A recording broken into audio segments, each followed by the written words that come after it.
जय महाराष्ट्र विद्यार्थी मित्रो, पाठीमागच्या लेक्चरला आपण व्हर्टिकल सर्क्युलर मोशन स्टडी करायला सुरुवात केली होती.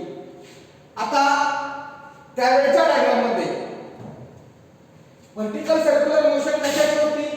Mass attached to a string, that is point mass attached to a string and it is visible in a vertical circle. आता त्या डायग्राम मध्ये आज ऍडिशनल पार्ट काय घेतला आहे? हा एक ऍडिशनल पार्ट दाखवलेला आहे आणि हा एक ऍडिशनल पार्ट दाखवलेला आहे. आता तुम्ही डायग्राम काढताना नोट्स मध्ये हे असं केलेलं, असं जे करतोय ते कसं करायचं का तुम्ही डायग्राम मध्ये? तसं करायचं नाही, शिकवण्याला समजण्यासाठी मी दाखवायला लागलो. फक्त हा भाग दाखवायचा. कुठल्या क्वेश्चन साठी? हा कुठल्या क्वेश्चन साठी? Top most position, that is upper position, that is highest position. ही कुठली position? Lower most position, that is lowest position. दुसरं नाव बॉटम पोझिशन. हे कुठल्यासाठी? Horizontal position. किंवा दुसरं नाव आहे मिडवे पोझिशन. आता बघा, मग ही पोझिशन कुठली? ई आणि एफ या दोन पोझिशन झाल्या arbitrary position, that is any position. म्हणजे ह्या पोझिशन सोडून जर दुसरी एखादी पोझिशन असेल एनी पोझिशन, तर त्या ठिकाणी आपल्याला तिथली व्हेलॉसिटी काढायची नाही, तिथलं टेन्शन काढायचं नाही, पण तिथे काय बदल आहे हे लक्षात ठेवा. ह्या पोझिशनला बघा, टेन्शन आणि weight act along same line. इथं बघा, tension and weight of the small point mass is perpendicular to each other. तिथं पण कसे आहेत बघा, परपेंडिक्युलर टू इच अदर. तिथं कसं? They are opposite to each other along same line. म्हणजे at midway position or at horizontal position or top and bottom position, that is uppermost position and lowermost position, the tension and weight may be along same line. जसं weight तसं tension या arrow कडे बघा. or may be perpendicular. tension आणि weight कसं असू शकतं एकमेकाला? they may be perpendicular. पण ह्या एनी पोझिशनला आर्बिट्ररी पोझिशन दुसरी कुठली असली तर मग काय होते? तर ह्या पोझिशनला हे टेन्शन आणि वेट हे एकमेकाला परपेंडिक्युलर ऍक्ट होत नाही किंवा अराउंड सेम लाइन ऍक्ट होत नाही. कारण हा अँगल काय 90 आहे का? नाही. परत इकडचा अँगल पण 90 नाही. तर weight acting vertically downwards, no doubt. आणि त्यामुळे हे टेन्शन आणि वेट मध्ये परपेंडिक्युलर अँगल झालेला नाही, म्हणजे 90 डिग्री अँगल झालेला नाही, ते परपेंडिक्युलर नाही. तर ह्या वेटचे परत दोन कंपोनंट पडले, ते एकमेकाला परपेंडिक्युलर आहे. मग ते एकमेकाला परपेंडिक्युलर आहे ते कुठले कंपोनंट? तर mg cos थीटा आणि mg sin थीटा. मग या ठिकाणी mg sin थीटाचं काम काय? To change the speed. Change the speed. ज्यावेळेला पार्टिकल असा खालून वर जातो त्यावेळी बघा, इथून पार्टिकल वर निघालेला आहे in this way. At that time speed is decreased, पण ते स्पीड डिक्रीज करण्याचं काम हा टँजेन्शियल कंपोनंट कुणाचा? वेटचा करतो. म्हणजे वेटचा टँजेन्शियल कंपोनंट स्पीड डिक्रीज करण्याचं काम करतो. कधी? when particle goes from lower most position to upper most position. पण त्याच वेळी जर पार्टिकल अप्पर मोस्ट पोझिशन पासून लोअर मोस्ट पोझिशनला येत असेल तर हा tangential component mg sin theta वेटचा हा काय काम करतो? तर इट इन्क्रीजेस द स्पीड. म्हणजे वरूनच खालीकडे येताना टँजेन्शियल कंपोनंट काम करतो स्पीड इन्क्रीज करण्याचं, आणि खालून वर जाताना particle tangential component mg sin theta काय काम करतो? स्पीड डिक्रीज करण्याचं काम करतो. म्हणजे हे टँजेन्शियल कंपोनंटचं काम. मग डायरेक्शन कोण बदलतं? तर डायरेक्शन बदलण्याचं काम टेन्शनचं असतं. म्हणजे डायरेक्शन बदलण्याचं काम हा टेन्शन इन द स्ट्रिंग हा कंपोनेंट करतो आणि स्पीड बदलण्याचं काम हा टँजेन्शियल कंपोनेंट कुणाचा करतो वेटचा टँजेन्शियल कंपोनेंट करतो. हे आर्बिट्ररी पोझिशन साठी आपल्याला एवढा पॉइंट यात माहित पाहिजे. आता दुसरा एक महत्त्वाचा पॉइंट असा आपल्याला इथे स्टडी करायचा आहे की मास अटॅच्ड टू स्ट्रिंग असेल आणि तेच मास जर अटॅच्ड टू स्ट्रिंग जर शब्द बदलला आणि तो रॉड शब्द घेतला. आता तुम्हाला माहित आहे स्ट्रिंग इज इनएक्सटेन्सिबल. रॉड हा इनएक्सटेन्सिबल आहे का? नाही. मग रॉड इनएक्सटेन्सिबल नाही, त्यामुळं जर मास अटॅच्ड टू रॉड असेल, point mass attached to rod, तर ह्या अप्पर मोस्ट पॉइंटला speed of mass or bob may be और हियर इट मे बी 0. हे 0 असू शकतं इथं स्पीड. जर स्ट्रिंग असली तर इथं स्पीड 0 राहत नाही. इथं स्पीड जर 0 झालं, समजा स्ट्रिंग आहे आणि इथं स्पीड 0 झालं मासचं त्या बॉबचं, तर स्ट्रिंग इज स्लॅकर्ड. स्ट्रिंग काय होती? स्लॅकर्ड होते. म्हणजे स्लॅकर्ड म्हणजे ही सर्क्युलर मोशन पुढे होणारच नाही. String slackened, circular motion is stopped. आणि ह्या ठिकाणी रॉड असेल, आपण रॉडला जर मास अटॅच केलेला असतं स्ट्रिंग काढून, तर here at upper most point the speed is 0. Speed 0 झालं म्हणून हा रॉड काय स्लॅकल होत नाही आणि सर्क्युलर मोशन. म्हणजे इथं थोडक्यात काय सांगायचं आहे मला, इथं स्पीड 0 होऊ शकतं कुणाच्या बाबतीत? मास अटॅच टू रॉड. पण स्ट्रिंगच्या बाबतीत इथं speed never 0. Speed never 0. At which position? Highest position, that is upper most position. हे असं का? तर स्ट्रिंग ही इनएक्सटेन्सिबल आहे, पण रॉड हा इनएक्सटेन्सिबल नाही. रॉड हा काय बेंड करता येणार नाही, पण स्ट्रिंग ही काय करते? बेंड करता येते. बेंड होते असते. आता आपणाला हा पॉइंट झाल्यानंतर दुसरा एक पॉइंट ध्यानात ठेवा. स्ट्रिंगच्या बाबतीत इथं tension not equal to 0. Tension इथं 0 होऊ शकत नाही. Approximately taken as 0. टेन्शन इथं स्ट्रिंगच्या बाबतीत 0 चालत नाही. आपण तिथे घेतलं होतं प्रूव्ह करताना, पण तिथं काय तरी टेन्शन असतं, पण आपण कॅल्क्युलेशन सोयीसाठी 0 घेतलं. पण टेन्शन इथं 0 असत नाही. थोडं बहुत या स्ट्रिंग मध्ये टेन्शन असतंच, तरच ही सर्क्युलर मोशन कंप्लीट होत्या. आता या ठिकाणी मास अटॅच टू रॉड असेल, तर मग या ठिकाणी आपल्याला अप्पर मोस्ट पोझिशन ही लोअर मोस्ट पोझिशन. या लोअर मोस्ट पोझिशनला स्पीड काय असायचं? लोअर मोस्ट पोझिशनला मिनिमम स्पीड काय असायचं? ही लोअर मोस्ट PLN MIN काय होतं? Square route 5R. Square route काय होतं? 5R.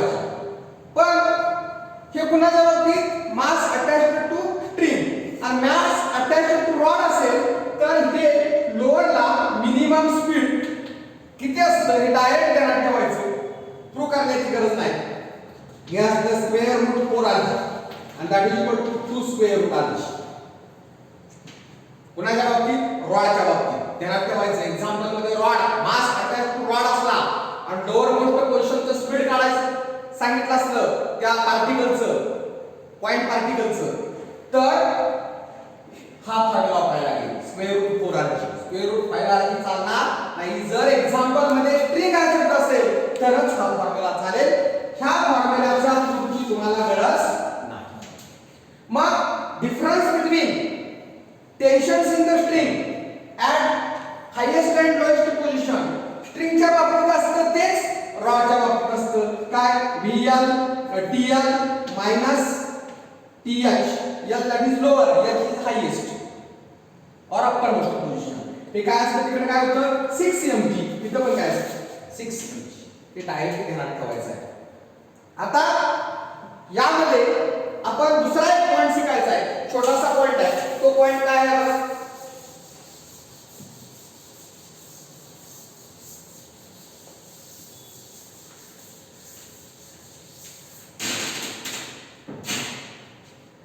Vehicle on. व्हेइकल म्हणजे कुठलंही वाहन.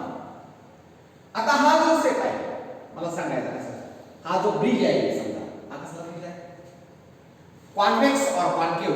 Convex on convex bridge. समजा ब्रिज अशा प्रकारचा आहे आणि त्यावरून जर वाहन निघाला असेल, तुम्ही इकडून बघताय म्हणून वाहन असला पुढे, तर ह्याच्यावर किती फोर्सेस ऍक्ट होतात.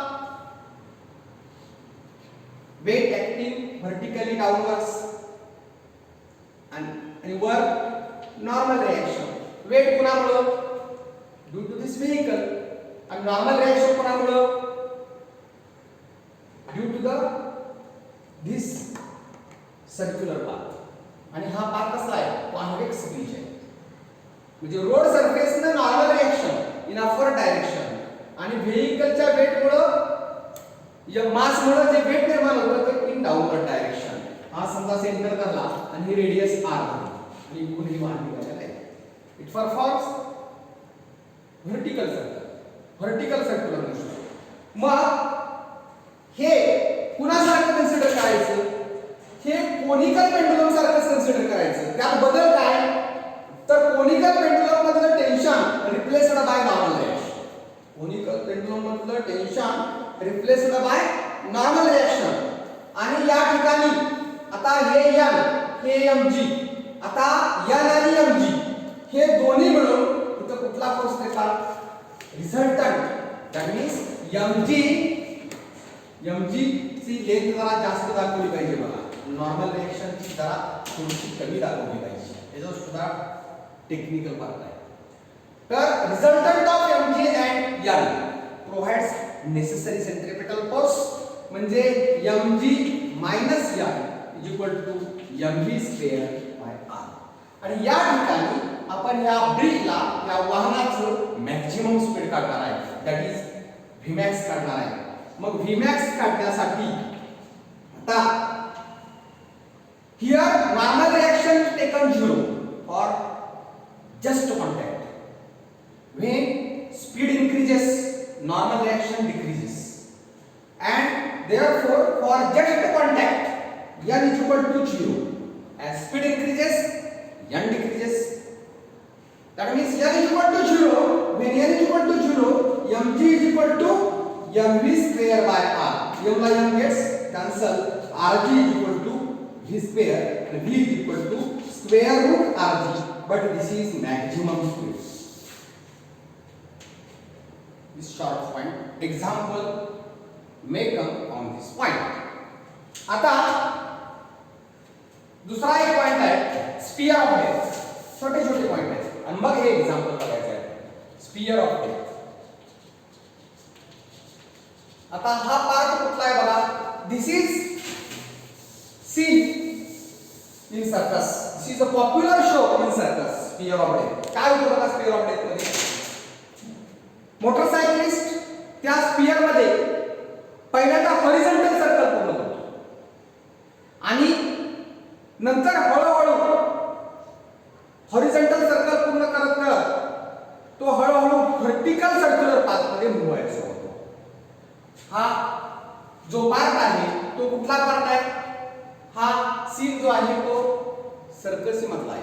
सर्कसी मध्ये काय होतं, पहिल्यांदा मोटरसायकलिस्ट हॉरिझॉन्टल सर्कल पूर्ण करतो हळूहळू आणि जसजसं वेळ जाईल, कालावधी वाढेल, तसतसं त्याचं स्पीड वाढत जातं आणि त्याचं व्हर्टिकल सर्क्युलर पाथ मध्ये रूपांतर होतं.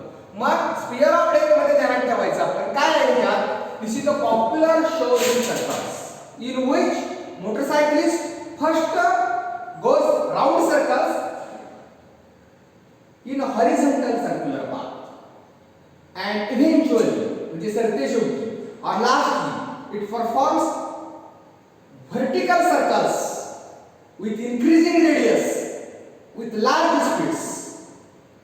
ज्यावेळी व्हर्टिकल सर्कल मध्ये तो फिरतो त्यावेळी त्याचं लिनियर स्पीड जास्त असते आणि त्यावेळी लहान हॉरिझॉन्टल सर्कल मध्ये फिरतो त्यावेळी त्याचं अँग्युलर फ्रिक्वेन्सी म्हणजे अँग्युलर स्पीड जास्त असते. अशा पद्धतीनं स्फिअर ऑफ डेथ आहे हा सर्कलमधला एक पार्ट आहे. मग त्याची थोडक्यात माहिती आहे, जास्त काही सांगायचं नाही. जर आता एक्झाम्पल यावर अत्यंत महत्त्वाचं आहे ते आता या ठिकाणी व्हर्टिकल सर्क्युलर मोशन कन्सिडर करायचे आहे आपण. प्रॉब्लेम बघा, a motorcyclist as a particle is undergoing vertical circles inside a sphere of death. This motion कुठली? Vertical circle. Speed of motorcycle varies between 6 meter per second and 10 meter per second. Calculate. आता हे speed हे 6 metre per second आणि हे 10. जास्त आहे ते कुठल्या क्वेश्चनचं असेल? लोअर मोस्ट पोझिशनचं. कमी असेल ते कुठल्या क्वेश्चनचं असेल? अप्पर मोस्ट पोझिशनचं. मग आपण त्याला अप्पर मोस्ट पोझिशनला जर V1 म्हटलं आपण ते किती येणार? 6 metre per second data. Lower most पोझिशनचा काय येणार? V2 म्हटलं तर काय येणार? 10 metre per second. Calculate diameter of sphere. स्फिअरचा डायमीटर काढायचा आहे. D equal to question mark. Sphere of death and how much minimum values are possible for these two speeds.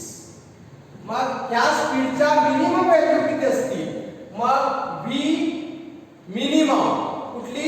Top most पोझिशनचं minimum म्हणजे 1c संदर्भात येणार का 2 संदर्भात येणार? 1c संदर्भात. म्हणजे थोडक्यात v1 डॅश असं जरी म्हटलं तुम्ही किंवा v1 मिनिमम म्हटलं तरी डोक्यात आलं पाहिजे याचा संबंध असणार. म्हणजे टॉप पोझिशनला कमीत कमी स्पीड किती पाहिजे आणि बॉटम पोझिशनला कमीत कमी स्पीड किती पाहिजे तरच व्हर्टिकल सर्कल कंप्लीट होईल. आता स्पीड एवढं आहे म्हणून सांगितलं. हे टॉपचं हे बॉटमचं हे म्हणजे हे अप्पर हे लोअर. आता या ठिकाणी आपल्याला सोल्युशन साठी डाटा दिलेला आहे. मग आता इथं फॉर्म्युला कुठला वापरायचा?